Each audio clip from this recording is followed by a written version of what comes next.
सारी पार्टियों को पिछड़े दलितों को इस बार मौका देना पड़ा, जनरल सीटों पे भी देना पड़ा, क्योंकि आंदोलन तेज हो रहा है। अब हम पिछलग्गू बनने के लिए नहीं। इंडिया गठबंधन के लोग थे जो नहीं चाहते थे कि आप संसद जाएं। उनके चाहने ना चाहने सब कुछ नहीं होता ना, जनता भी बहुत कुछ चाहती है। हमें क्यों उससे बाहर रखा गया? अगर हम सब लोग वहां होते, हम जिम्मेदारी से हमें मौके मिलते, तो मैं लिख के देता हूँ कि आज भारतीय जनता पार्टी सरकार नहीं होती, आज इसी अलायंस की सरकार होती। एनडीए भी बहुमत में नहीं आता। नहीं आता ही नहीं, किसी कीमत पे नहीं आता। और आने वाले समय में अगर यही गठजोड़ दलितों, पिछड़ों, मुसलमानों, आदिवासियों, किसानों, मजदूरों का अगर बन जाएगा, तो आप देखो कि देश की सत्ता से भाजपा हट जाएगी। लेकिन ये कौन बनाएगा? इसको बनाने की जिम्मेदारी मैंने अपने कंधों पे ली। कि अभी तो चंद्रशेखर पार्लियामेंट आया, देश के प्रधानमंत्री संविधान को नमन करते दिखे नहीं दिखे आपको? क्या आपसे पहले नमन किया पिछले 10 साल में? संविधान ना होता तो कौन घुसने देता दलित पिछड़ों को? किस सड़क पर जब भी किसी की तकलीफ हो चंद्रशेखर आजाद को याद करता है। ये सिलसिला नहीं टूटेगा। नहीं संसद टूटेगा नहीं, मतलब ही नहीं बनता है। आज अगर कहीं जुल्म होगा तो आज ही जाके लड़ूंगा। जातिगत जनगणना हो, आर्थिक आंकड़े जारी हो, ये पता लगे किसी कितनी संख्या, कितने रिसोर्स हैं, और देश के रिसोर्स का सही तरह से बंटवारा हो। भारत की राजनीति तेजी से बदल रही है और क्या 90 का दौर आ रहा है जब सड़क के लोग अब संसद जा रहे हैं। मेरे साथ चंद्रशेखर आज़ाद हैं, किसी परिचय के मोहताज नहीं है। क्या बताऊं, आप सब जानते हैं, पिछले 10 साल से नेशनल दस्तक जब से शुरू किया है तब से जानता हूं। हर मोर्चे पर दिखा है, जहां दलित, पिछड़े, किसान, अल्पसंख्यक, गरीबों पर न्याय हो, अन्याय हो, उनके साथ सड़क पर खड़े रहते हैं। मेरा हमेशा से सवाल रहा कि क्या आप हमेशा सड़क पर ही दिखेंगे। चंद्रशेखर आज़ाद को नगीना की जनता ने संसद भेजा है। संसद की क्या प्राथमिकताएं होंगी और क्या चंद्रशेखर आज़ाद अभी भी संसद सड़क पर रहेंगे, इन्हीं मुद्दों पर बात करेंगे। उम्मीद तो थी आपको कि आप चुनाव जीतेंगे, लेकिन जिस तरह से ब्रेकर पैदा किया गया, क्या लगता है कि आज जो बीजेपी की सरकार बनी है वो इंडिया गठबंधन के घमंड की वजह से, आप जैसे लोगों को संसद नहीं आने देना चाहते थे, इसका नतीजा है? देखिए शंभू भाई, 50 में संविधान आया, धीरे धीरे लोग पढ़ना शुरू हुए। जो लोग पढ़े फिर उन्होंने लिखना शुरू किया। तब तक तो हम वही पढ़ रहे थे जो लिखा हुआ था, फिर उन्होंने लिखना शुरू किया। और अब 50 साल के बाद लोगों ने अपने लोगों का लिखा हुआ पढ़ना शुरू किया, तो बदलाव हो रहे हैं। वो नेता के भाषण को और उसके भाषण के पीछे को सच को समाज समझने लगा है। सारी पार्टियों को पिछड़े दलितों को इस बार मौका देना पड़ा, जनरल सीटों पे भी देना पड़ा, क्योंकि आंदोलन तेज हो रहा है। अब हम पिछलग्गू बनने के लिए नहीं, ना ही किसी का झंडा उठाने के लिए। जहाँ हिस्सेदारी मिलेगी, जहाँ समाज का सम्मान होगा, जहाँ से अवसर मिलेंगे, जहाँ पॉलिसियाँ बनेंगी, जहाँ से गूंगे बहरे लोगों की जगह अच्छे लोगों को मौका मिलेगा, वही लोग ध्यान दे रहे हैं। उनको घमंड हो सकता है, लेकिन ये घमंड, अहंकार किसी का भी ज़्यादा दिन रहता नहीं है। हमने भरसक प्रयास किया कि पार्लियामेंट में दलित पिछड़ों की मजबूत आवाज़ें पहुँचे। उसके लिए हमने उनकी हर तरह से मदद की, प्रत्यक्ष या अप्रत्यक्ष रूप से। उसका फ़ायदा उत्तर प्रदेश में हुआ भी। आप भी ये जानते हो कि 2022 में भी बहुत कुछ ज़्यादा जो है अलायंस के लोग नहीं कर पाए थे, और इस बार भी वो भाषण तो अच्छे दे रहे थे, मगर ज़मीन पे उस तरह की चीज़ें नहीं दिख रही थी। क्योंकि मेरा चुनाव फर्स्ट फेज में था, तो मैंने फर्स्ट फेज के बाद वही किया जो मुझे करना था, और उसका परिणाम ये हुआ कि भाजपा 40 सीट यूपी में पार नहीं हो पाई। मेरा सवाल वही है कि विधानसभा में उन्होंने नुकसान हुआ उनको। इस बार आप लगातार संघर्षरत थे और पूरा देश आपको देख रहा था। आपका चंद्रशेखर का मतलब मध्य प्रदेश, राजस्थान, छत्तीसगढ़, बिहार, यूपी, एमपी सब था। आपकी एक व्यक्तिगत सीट के लिए भी ब्रेकर पैदा किया गया कि चंद्रशेखर संसद न पहुंचे, और ये करने वाले बीजेपी तो खैर उनके बारे में तो कोई बात ही नहीं की जा सकती है। इंडिया गठबंधन के लोग थे जो नहीं चाहते थे कि आप संसद जाएं। उनके चाहने ना चाहने सब कुछ नहीं होता ना, जनता भी बहुत कुछ चाहती है।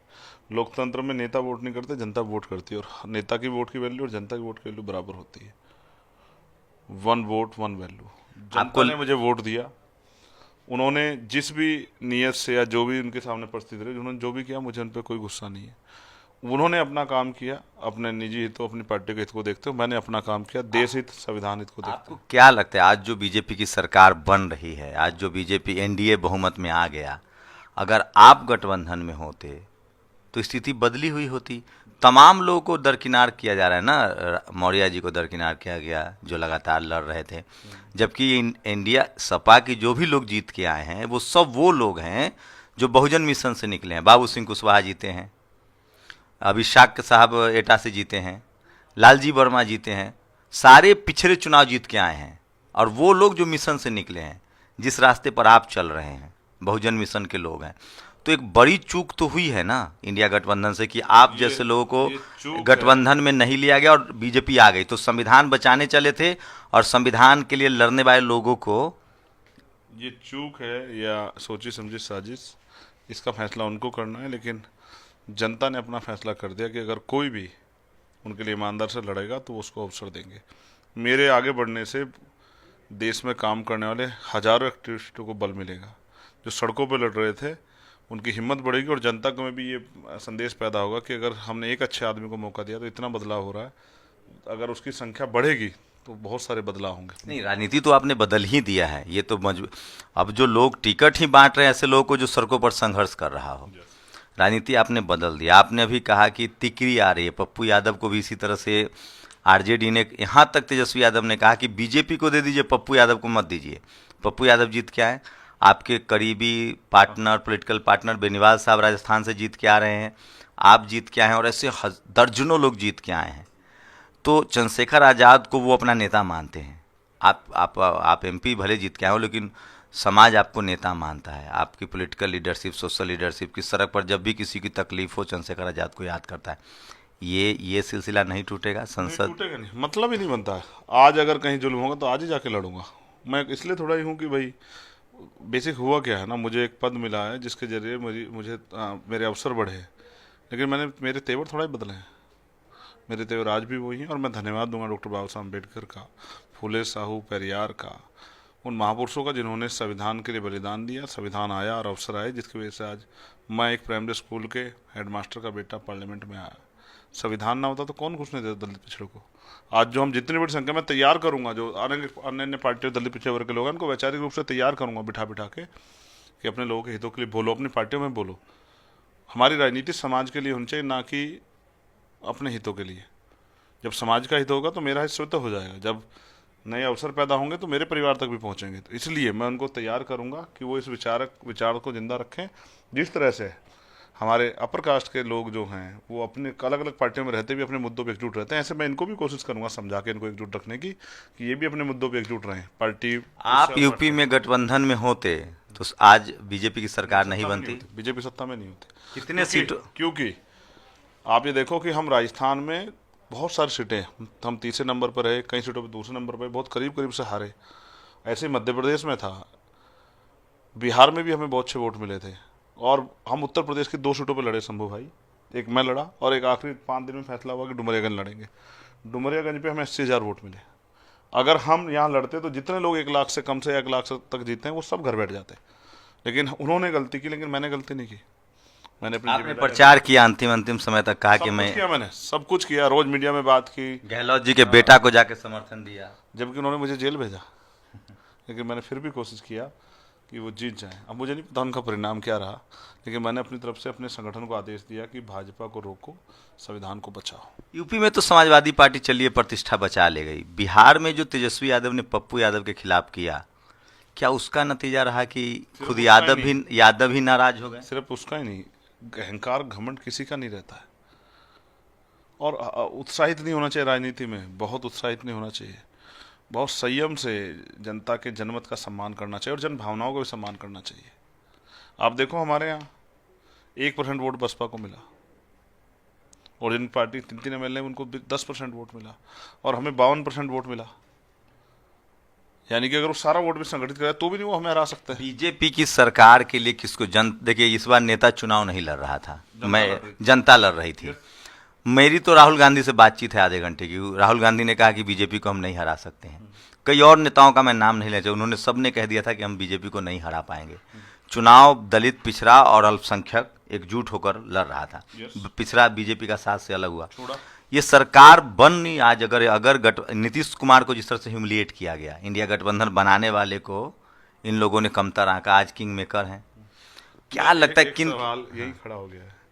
आप एक ओपिनियन दीजिए कि किनकी गलती है कि आज बीजेपी आई, ताकि जनता अगली बार गलती ना करे। आम आदमी पार्टी और कांग्रेस मध्य पंजाब में अलग अलग लड़ रही थी। अगर एकजुट होकर लड़ती 13 सीटें जीत जाती है। जितनी सीटें वहाँ वो सारी जीत जाती। तो आप महसूस करो, आप बंगाल में आमने सामने लड़ रहे थे, टीएमसी और कांग्रेस के लोग, मैं ये अलायंस किया था। और अगर इस तरह से लड़ना था तो हम जैसे लोगों को क्यों जो है उससे बाहर रखा गया? जब आप इस तरह से अलग अलग लड़ सकते हो तो हमें क्यों उससे बाहर रखा गया? अगर हम सब लोग वहाँ होते और हम जिम्मेदारी से हमें मौके मिलते तो मैं लिख के देता हूँ कि आज भारतीय जनता पार्टी सरकार नहीं होती, आज आज इसी अलायंस की सरकार होती। एनडीए भी बहुमत में नहीं आता। नहीं आता ही नहीं, किसी कीमत पे नहीं आता। और बहुत सारे लोग एनडीए के लोग छोड़ के इस अलायंस की तरफ भाग आते, क्योंकि वो भी बहुत सारे लोग वहाँ जो है वो जरूर उसमें है कि वो पावर में आ रहे हैं। इसलिए चंद्रशेखर जी, मैं आपसे ये सब सवाल इसलिए पूछ रहा हूँ, देखिए आपकी जीत के चर्चे पूरी दुनिया में हैं। जी। सवाल आगे भविष्य की राजनीति का है कि देश का जो लोग संविधान के नाम पर चुनाव लड़े, पीडीए के नाम पर चुनाव लड़े, उन लोगों ने देश की एक मजबूत आवाज को इग्नोर किया। उनकी कोशिश थी कि ये शख्स संसद नहीं पहुंच पाए। कुदरत हमारे साथ थी और जनता का आशीर्वाद और महापुरुषों का विचार हमारे साथ था। उसके साथ साथ जो समीकरण उत्तर प्रदेश में नगीना में बने हैं, अगर ये समीकरण पूरे उत्तर प्रदेश में चले जाएं, जो कि हम जिसके लिए हम लगेंगे, उत्तर प्रदेश या पूरा देश? नहीं, अभी मैं सिर्फ उत्तर प्रदेश के लिए आपको कुछ कह रहा हूँ। तो आप देखना उत्तर प्रदेश में भी यही हालात होंगे कि भारतीय जनता पार्टी जो है वो 20-30% वोट पर रह जाएगी और हम 50% से ज़्यादा वोट पर खड़े होंगे। और आने वाले समय में अगर यही गठजोड़ दलितों, पिछड़ों, मुसलमानों, आदिवासियों, किसानों, मजदूरों का अगर बन जाएगा तो आप देखो कि देश की सत्ता से भाजपा हट जाएगी। लेकिन ये कौन बनाएगा? इसको बनाने की जिम्मेदारी मैंने अपने कंधों पे ली। जिस दिन टाइम्स मैगजीन में मेरा नाम आया था तो यहाँ के मीडिया ने मेरा मजाक उड़ाया था। मैंने उस दिन तय कर लिया था कि ये जो जिम्मेदारी है, ये जो उम्मीद एक कायम हुई है, इसको जिम्मेदारी के तौर पे इसको रिजल्ट में बदलना है। मेरे साथियों ने, भीम आर्मी के साथियों ने, आज़ाद समाज पार्टी के नेताओं ने बहुत मदद की और वहाँ की जनता ने, महान जनता ने बहुत मदद की है। तो उन्होंने आशीर्वाद दिया और वो रिजल्ट के रूप में बदला। अब मेरी जिम्मेदारी है कि नगीना के साथ साथ पूरे देश के कमजोरों, हक वंचित समाज के लोगों, उनके मुद्दों को प्रमुखता से उठाऊं और हर कीमत पे उनके लड़ूं। इस बात की मैं गारंटी देता हूं, आश्वस्त करता हूं, लड़ूंगा। कर्मचारियों के लिए, किसानों के लिए, मजदूरों के लिए, महिलाओं के लिए, दलित, पिछड़े, आदिवासियों के अधिकारों के लिए, मुसलमानों के लिए जो जुल्म हो रहा है धर्म के नाम, सबके लिए लड़ूंगा। किसी को निराश नहीं करूंगा, आवाज़ बन के खड़ा रहूंगा उनकी। क्या क्या लगता है कि अब चूंकि बीजेपी की सरकार बन गई है, फिर से वही दौर 5 साल आ गया है? ये मेरे हाथ में नहीं था। मैं वही कह रहा हूँ, जिनके हाथ गलती में था कहाँ? उन्होंने, ये जिनके हाथ में, तो आप भी जानते हैं जिनके हाथ में था, उन्होंने क्यों नहीं इसको चाहा, ये तो वही जवाब दे सकते हैं। ये मेरे हाथ में नहीं था। मेरे हाथ में जो था मैंने वो किया। आप देखिए, आप एमपी बन के आए हैं, आपको 100 से ज़्यादा सांसद, जीते हुए सांसदों ने अब तक आपको बधाई दी है, beyond the party line. Her party के एमपी आपसे मिल रहे बिल्कुल सही हैं, बात। बधाई दे रहे हैं आपको। आपकी अगली रणनीति क्या होगी पूरे देश भर में? चंद्रशेखर आजाद की अगली रणनीति क्या बहुत होगी? जल्द जो है पीसी करके सब चीज़ों को डिस्क्लोज करेंगे। अब तो आज़ाद समाज पार्टी को मजबूत करना, आज़ाद समाज पार्टी के जरिए जो लड़ने वाले लोग हैं, स्ट्रीट फाइटर जो हमारे हैं, जो वैचारिक लोग हैं, उनको ताकत देनी है, उनको जनता के बीच ले जाना, विश्वास मांगना जनता से कि इनको मौका दो, ये लड़ेंगे। जो बिना किसी स्वार्थ के लाठी डंडे खा रहे हैं, जेल जा रहे हैं, आवाज़ उठा रहे हैं, जान की परवाह नहीं कर रहे, ऐसे नौजवानों को, ऐसे संघर्षशील लोगों को जो है पटल पे आके मौका मिले, इसके लिए अब संघर्ष करना है। उनको आज़ाद समाज पार्टी के जरिए उनको प्लेटफार्म देना है कि वो आगे बढ़े। पूरे देश में आप बहुत लोगों को नहीं जानते होंगे, क्योंकि हम लोग पत्रकार हैं तो लगातार घूमते भी रहते हैं। बहुत लोग जो जो देख रहे थे, नज़र थी उनकी कि चंद्रशेखर आज़ाद जीतेंगे तो एक नया रास्ता खुलेगा, उनको हौसला मिल रहा है, हिम्मत मिल रहा है। पूरे देश में, दुनिया भर में खुशियां मनाई गई आपके जीत की। क्या क्या मैसेज देंगे उन लोगों को जो शोषित हैं, वंचित हैं, और खासकर हमारे बहुजन समाज के नेता सुरक्षित रहते हैं, मेन मार पड़ रहा है उनके नौकरी पेशा लोगों पर, मजदूरों पर, जातिवाद के शिकार हो रहे हैं, मजदूर भाइयों को, और खासकर जो दलित, पिछड़े, ब्यूरोक्रेट्स हैं, अधिकारी हैं, कर्मचारी हैं, किसान भाइयों को और वंचित वर्ग के हर शख्स को, साथ साथ ब्यूरोक्रेसी में जो दलित, पिछड़े कर्मचारी हैं, आदिवासी कर्मचारी, उनको भी ये विश्वास दिलाता हूँ, उनके हकों के लिए हम लड़ेंगे। मैं बहुत जल्द प्रमोशन इन रिजर्वेशन SC ST OBC को मिले, उसके लिए भी संघर्ष करूंगा। उसके साथ साथ सिर्फ संघर्ष ही नहीं, पूरा प्रयास करूंगा कि वो रोस्टर पुनः लागू हो और जातिगत जनगणना हो, आर्थिक आंकड़े जारी हो, ये पता लगे किसी कितनी संख्या, कितने रिसोर्स हैं और देश के रिसोर्स का सही तरह से बंटवारा हो। साथ साथ जो पॉलिसी आती है उन पॉलिसी का लाभ पात्र लोगों को मिले और नए अवसर पैदा हों। लेकिन मैं ये भी चाहता हूँ कॉन्स्टिट्यूशन के जो मूल्य हैं उनको लोग समझे, इसलिए कॉन्स्टिट्यूशन को हमें एजुकेशन सिस्टम का हिस्सा बनाना चाहिए। स्कूलों में, कॉलेजों में कॉन्स्टिट्यूशन पढ़ाना जाना चाहिए। लोगों को उनके अधिकार और उनके कर्तव्य पता लगने चाहिए और समता, समानता, बंधुत्व, भाईचारे का जिनको हम बेगमपुरा राज के तौर पर कहते हैं कि ऐसा चाहूँ राज में जहाँ मिले सब अन्न और छोटे बड़े सब संबसे रविदास रहे प्रसन्न, ऐसा राज आना चाहिए। उसके लिए भी हम लोग संकल्पित हैं। उन सबको अब मैं चिंतन के लिए निकलूंगा पूरे उत्तर प्रदेश में और देश में, अपने कर्मचारियों से बैठकें करूंगा, उनको कहूंगा कि वो अपना मनोबल ना गिराएं। एक आंदोलन कमजोर हुआ, दूसरा तैयार हो गया है, अब वो मदद करें और इस आंदोलन को ताकत दें, जिससे महापुरुषों का, बाबा साहब अम्बेडकर मान्यवर काशीराम साहब का सपना पूरा हो, इस देश में हक वंचित समाज का राज आए, लोगों को बुनियादी सुविधा मिले और गैर बराबरी पे लगाम लगे। चंद्रशेखर जी, इस बार विपक्ष के पास कोई मुद्दा नहीं था, वो संविधान हाथ में लिए हुए थे। आरक्षण, जाति जनगणना उनका मुद्दा था, जिस पर आपकी राजनीति टिकी है, जिस पर आपने 10 साल से, आप जब से मैं देख रहा हूँ आप काम कर रहे हैं। अब यही प्राइमरी मुद्दा था विपक्ष का और इसी पर जनता वोट दे के आई। दलित, पिछड़ा, अल्पसंख्यक तीनों ने संविधान बचाने के लिए, जाति जनगणना, तो जिसकी लड़ाई आप सड़कों पर लड़ रहे थे उसका तो लोगों ने चुनाव में तो मुद्दा बनाया। क्या संसद में ये लोग जय भीम बोलेंगे? क्या जाति जनगणना की मांग? हम है ना, हम है, एक अकेला सब पे भारी। हम, आप देखना, मैं इनको सबको मजबूर करूंगा, इनसे भी सवाल पूछूंगा कि आपने वोट मांगा इस नाम पे, तो इनकी आवाज कौन उठाएगा? जब कहीं जुल्म होगा तो मैं इनसे सवाल पूछूंगा। क्या ये लोग लगता है संसद में संविधान लेकर जाएंगे, रैलियों में लेकर? दोस्ती ना किसी से बैर। लेकिन बाबा साहब की फोटो हट गई है। जो लोग चुनाव में संविधान लिए हुए थे और बाबा साहब के फोटो लिए हुए थे, वो जीतने के बाद सब अयोध्या और राम मंदिर का मुद्दा भुना रहे। बाबा साहब और संविधान, अब मुद्दा बात ही नहीं हो रही उस पर कि उसकी वजह से आप जीत गए। देखिए, ऐसा है, ये हमारी लड़ाई है, हमारा विचार है महापुरुषों का, इसको हमें लड़ना है। अब विकल्प नहीं था तो मजबूरी में इन पार्टी को वोट देना पड़ा। अब जब आज़ाद समाज पार्टी विकल्प के रूम में होगी तो कोई इनको वोट नहीं देने वाला। आप मेरी बात को याद रखना। और दूसरी बात मैं स्पष्ट तौर पे कहता हूँ आपसे, जो आपने कहा कि भाई ये हट गया है और ये अब मुद्दा नहीं रहा, ये मुद्दा था, मुद्दा है और मुद्दा रहेगा जब तक ये मुद्दा हल नहीं होता। लेकिन अब क्योंकि जागरूकता बढ़ रही है तो बहुत समझदारी से हमें आंदोलन को आगे बढ़ाना पड़ेगा, लोगों को समझाना पड़ेगा कि वो सावधान रहें। नहीं, खेत की जुताई आपने की, सिंचाई आपने की, अब फसल काटने वाले लोग इसलिए काटे ना कि हम चाहते थे, विकल्प नहीं था ना। विकल्प की विहीनता में ये सब चीजें हुई। जब विकल्प जाएगा, आप देखना, हमारा आदमी लड़ेगा तो वो उधर काहे का वोट दे? वो जाना था उनकी जो है, उनकी जो पुराने जो हैं उनके कार्य, उनको जाने थे, उनकी जो सोच को जानते। जब इस देश में आर्थिक आधार पर आरक्षण लागू हुआ, सब लोग समर्थन किए, कौन नहीं जानते थे? सब जाने थे। प्रमोशन रिजर्वेशन सुप्रीम कोर्ट ने कहता दे दो, आई कोई सरकार दी नहीं है। तो इसका मतलब सब समझते हैं। जो चुनावी भाषण थे, अब उनसे सवाल पूछे जाएंगे, उन्होंने मुझे मैनिफेस्टो जारी किए थे, उन पर वो कितना काम करने वाले हैं। और आज आपने देखा, ये बल ही तो है संविधान का, कि अभी तो चंद्रशेखर आजाद पार्लियामेंट आए, देश के प्रधानमंत्री संविधान को नमन करते दिखे नहीं दिखे आपको? क्या आपसे पहले नमन किया पिछले 10 साल में? एक अम्बेडकरवादी आया ना अभी तक आपने अलग अलग विचारधारा के लोग सुना। आप जय भीम वालों को, जय मंडल वालों को, अम्बेडकरवादियों को आप पार्लियामेंट में सुनो, देखो कैसे बदलता है। आज का जो पूरा प्राइम मिनिस्टर का मैसेज था, उन्होंने जो फोटो शेयर की है, वो इस बात का उदाहरण है कि उन्होंने संविधान में आस्था व्यक्त की और उन्होंने कहा कि भाई हम संविधान के रक्षक हैं। तो ये बदलाव है, जिस बदलाव के लिए हम कह रहे थे। ये देखिए, अभी तो आज ही कदम पड़े, आज ही माहौल बदले। लोग बीजेपी को हटाने की बात कर रहे थे और उनको रोकना था चंद्रशेखर आजाद को। चंद्रशेखर आजाद ही रोक सकता है। अगर चंद्रशेखर आजाद ईमानदार से काम नहीं करेगा, घमंड रखेगा, लोगों से नहीं मिलेगा, लोगों की आवाज उठाए, तो खुद रुक जाएगा। कोलोजियम सिस्टम, जाति जनगणना, रिजर्वेशन में प्रमोशन में रिजर्वेशन, ये सारे मुद्दे हैं जो लोग संसद में नहीं उठाते हैं और वो आपका कोर मुद्दा रहा है। देखिए ना, आप देखिए, हम जब बोलेंगे तब मुद्दों बोलेंगे, हम धर्म पे नहीं बोलेंगे। हम नौजवानों के लिए रोजगार पे, महंगाई पे, प्रमोशन रिजर्वेशन पे, क्लोजम सिस्टम पे, सामाजिक न्याय समिति की रिपोर्ट पे, आरक्षण पे, जातिगत जनगणना पे। आपको पता है सबसे ज़्यादा चंद्रशेखर आजाद रिजल्ट के बाद सर्च किए गए?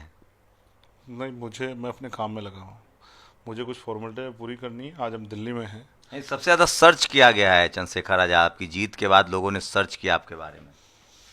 तो वो चाहते थे बहुत दिनों से कि कोई अम्बेडकरवादी आए। अब उनको लगता है कि काशीराम साहब के बाद, बहन जी के बाद कोई अम्बेडकरवादी पार्लियामेंट में आया। उनको इस बात की खुशी है। मैं उनकी खुशी को दुगनी बढ़ा दूंगा। आगे आगे जब मैं काम करूँ, उनको उत्साह बढ़ेगा। आज मैं भी, मुझे इस बात की खुशी है कि लोगों ने संघर्ष को जो है रूप दिया है, मैं उसको और मजबूत करूँगा। बीजेपी के खिलाफ आप लड़े हैं हमेशा से, उन्हीं की सरकार में 10 साल यूपी में और केंद्र में।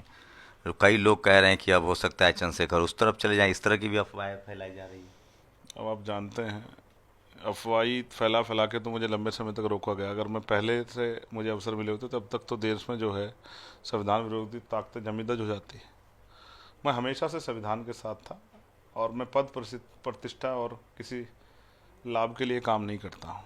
अब चूंकि आपकी अहमियत पता चल गया है कि आपकी क्या अहमियत है बहुजन राजनीति में, शोषित वंचित समाज की राजनीति में, अब अगर ये लोग सम्मानजनक तरीके से आपको गठबंधन में बुलाएंगे, कल की कल देखेंगे। अब तो हमें जो आने वाले चुनाव हैं, उपचुनाव 10 के 10 सारे लड़ने हैं और अभी अकेले लड़ेंगे? हाँ, अपने दम पे लड़ेंगे। जब जनता हमें अपने दम पे मदद कर रही है तो फिर काहे को किसी के पास जाना।